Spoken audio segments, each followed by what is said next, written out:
অনেক দিন আগে নদীর ধারে ছিল এক ছোট্ট গ্রাম। চারপাশে বন মাঠ আর একপাশে পুরনো শ্মশানঘাট। এই শ্মশান নিয়ে গ্রামের লোকের মধ্যে ছিল ভয়ঙ্কর সব গল্প।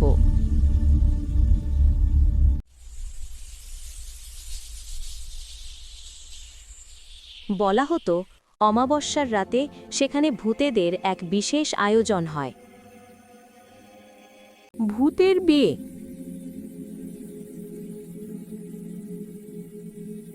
গ্রামের কৌতূহলী ছেলে রূপম এসব কথা শুনে ভাবত, ভূতের আবার বিয়ে হয় নাকি?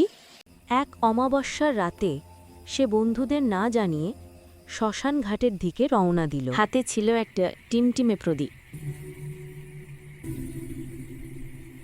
শ্মশানের কাছে পৌঁছাতেই চারপাশের বাতাস হঠাৎ ঠান্ডা হয়ে গেল। নদীর জলে অদ্ভুত আলো প্রতিফলিত হচ্ছে, গাছের ডালে পেঁচা ডাকছে, আর হাওয়ার সঙ্গে ভেসে আসছে শাঁখ আর ঢাকের মতো শব্দ। রূপম একটা বড় গাছের আড়ালে লুকিয়ে দেখল, শ্মশানের মাঝখানে সাজানো হয়েছে একদম আসল বিয়ের মঞ্চ। চারপাশে মোমবাতি লালু, ধূপের ধোঁয়া আর সাদা কাপড় পরা অসংখ্য ভূতেরা নাচছে, উড়ছে, কেউ ফুল ছিটাচ্ছে। মঞ্চের একপাশে দাঁড়িয়ে আছে লম্বা কালো কোট পরা ভূতবল, আর অন্য পাশে হালকা গোলাপি ওড়না পরা সুন্দরী ভূতকনে। দুজনের মুখে যেন এক অদ্ভুত শান্তি। একজন বুড়ো ভূত পুরোহিতের মতো মন্ত্র পড়তে শুরু করল। মুহূর্তে শ্মশানের আলো বেড়ে গেল।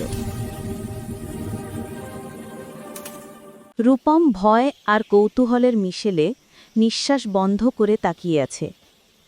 হঠাৎ একটা হাওয়া এসে তার প্রদীপটা উড়িয়ে দিল।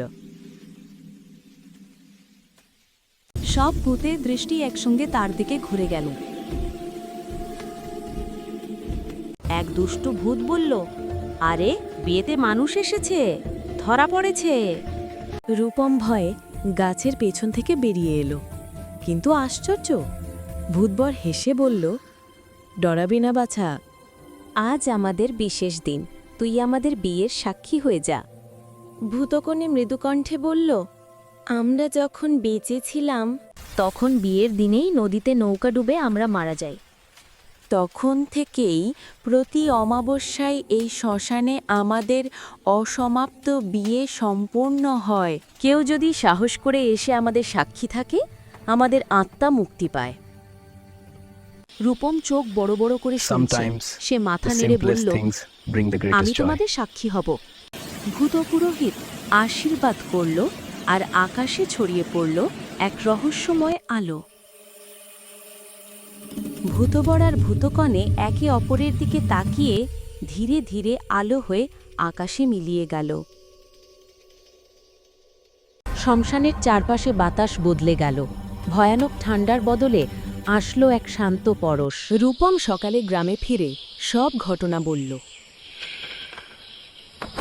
কেউ বিশ্বাস করল না, কেউ আবার অবাক হয়ে গেল। কিন্তু যেদিন থেকে সে সাক্ষী হয়েছিল, সেদিন থেকে আর শ্মশান নিয়ে গ্রামের মধ্যে কোনো ভয়ানক গল্প শোনা যেত না।